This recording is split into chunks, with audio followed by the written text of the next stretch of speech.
Okay, we are going to be doing 4 practice problems from the ones you were given to work on your own. You were given page 419, number 1 through 17, and I will be doing number 1, number 9, number 13, and number 17. All right, in this first problem, I am asked to take the square root of 36a, b to the 4th, c to the 5th. And when you have expressions inside there like that, it might be easier to break it up into the perfect squares. So this is 6 squared. Well, a is not going to be squared, so it's just going to be a. Then I have b squared, and that is to the 2nd power. And then I can break the c up a couple of ways. I can say that that is c squared to the 2nd power, but that's only going to be 4 c's, and then I'm going to have another c, a 5th c for the multiplication hanging out there. So what I can take out, right, I can take out the 6, and I can take out the b squared, and I can take out the c squared. So the square root of 6 squared is 6. The square root of b to the 4th is b squared. And then the square root of c to the 4th is c squared. And what I did not take out, what ended up staying inside the radical, is a and c. And so this would be my final answer, or for simplifying. 6b squared c squared times the square root of ac. Okay, on this next problem, I'm asked to add together 3 different radical terms.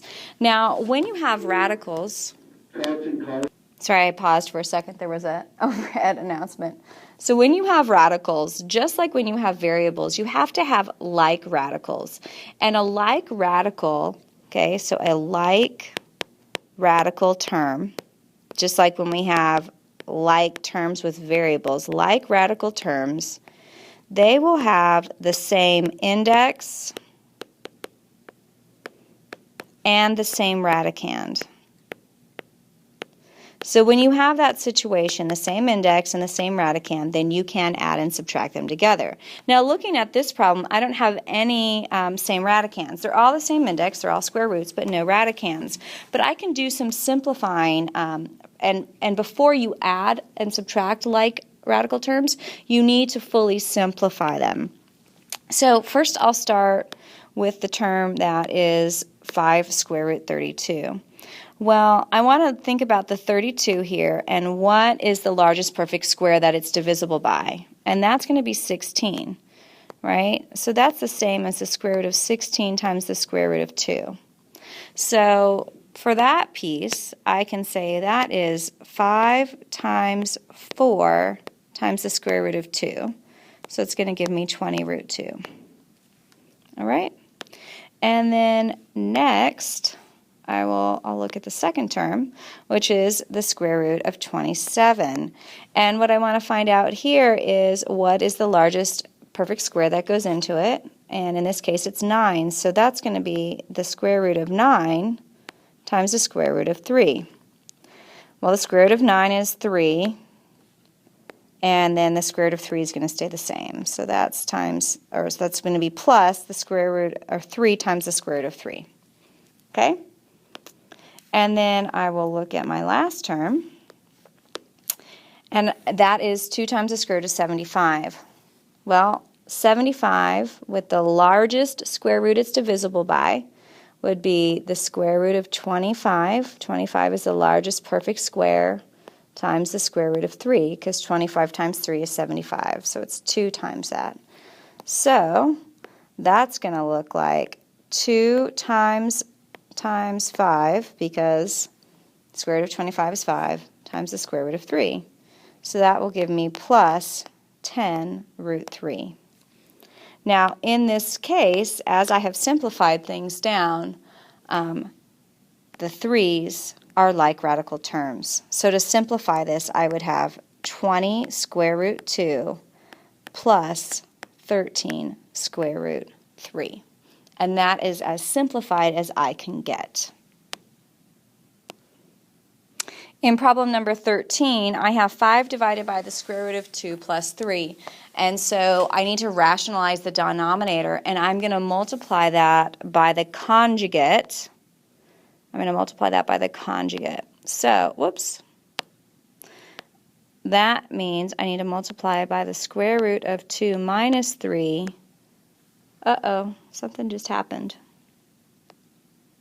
Sorry, I don't know if it showed on the recording, but this thing just appeared on my iPad screen, so I had to pause to get rid of that. Times the square root of 2 minus 3, because that is the conjugate of root 2 plus 3. Okay? So I'm going to multiply these out, and in the numerator I'll get 5 times the square root of 2 minus 5 times 3 is 15. And then in the denominator, remember my middle terms are going to cancel because I basically have dots, difference of 2 squares here, so that when I multiply these, I really only have to multiply the first and the last, because the inner and the outer, I'm going to get plus 3 root 2, right? When I do this, I'm going to get plus 3 times root 2, and I'm going to get minus 3 times root 2, and they are going to cancel each other out. And so I really only need to multiply first and last in this. Root 2 times itself, that's root 2 squared, so they cancel, and I just get 2. And then plus 3 minus 3 is negative 9.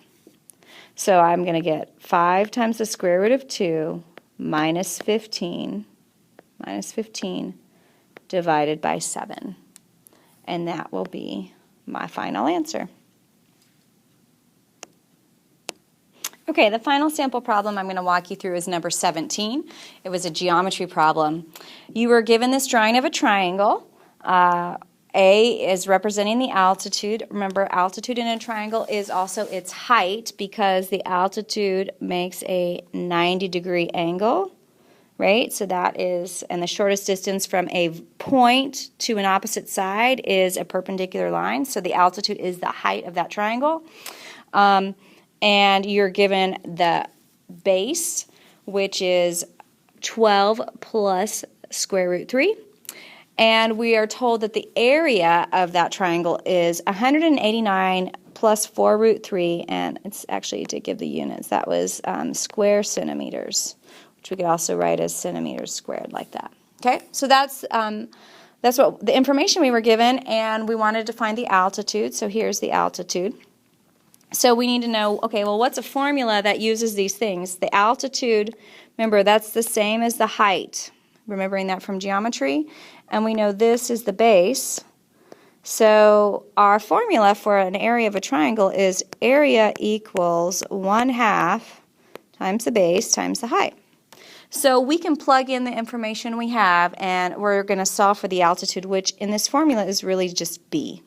So the area 189 plus 4 times the square root of 3 equals 1/2 times, I'm sorry, I said that the altitude was the base. That's wrong. The altitude is the height here. The base is 12 plus root 3, and then it's times the height h, which is the same as the altitude.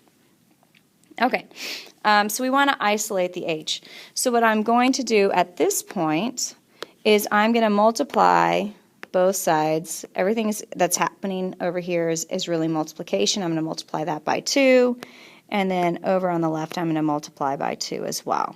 Okay, so these 2's are going to cancel out, and then over on the left side, when I distribute the 2, I'm going to get 78 plus 8 root 3, and then over on the right, that equals 12 plus the square root of 3 times h. Okay, now what I need to do is I need to divide, because I have some multiplication going on, I need to divide by 12 plus the square root of 3. And over on the left, I'm going to divide by 12 plus the square root of 3. On the right, that cancels, so that I'm just left with h, which is what I'm trying to find, and I'm going to need to simplify the left-hand side. Okay, cleaned up my board a little bit so that I can work on the left side. I'm going to need to multiply by the conjugate. So that will give me, again, 378 plus 8 root 3 divided by 12 plus root 3. And I'm going to be multiplying by 12 minus root 3 divided by 12 minus root 3.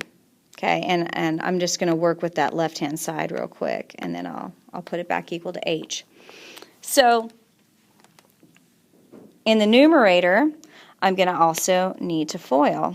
Okay, so I'm going to have 378 times 12, which will give me 4536, and then that's going to be minus 378 root 3 plus 12 times 8, that's going to give me plus, and this is getting kind of big here, sorry, 96 root 3, and then the final will be minus 8 times 3, which is 24. And then that is all being divided by, I'm going to rationalize this denominator. Remember, I've got dots, so really I only need to multiply the first and the last. So that's going to give me in the denominator 144 minus 3. So let's clean up that mess that I have up in the numerator. So 4536 minus 24. That's 4512. And then I have negative 378 plus 96. So it's going to give me minus 282 root 3. And that is all divisible by 141. And hey, guess what? These are all divisible by 141. So 4512 divided by 141, that's 32.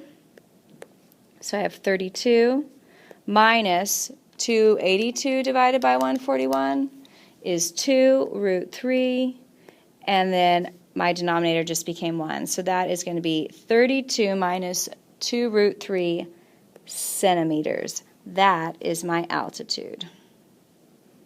See you in class.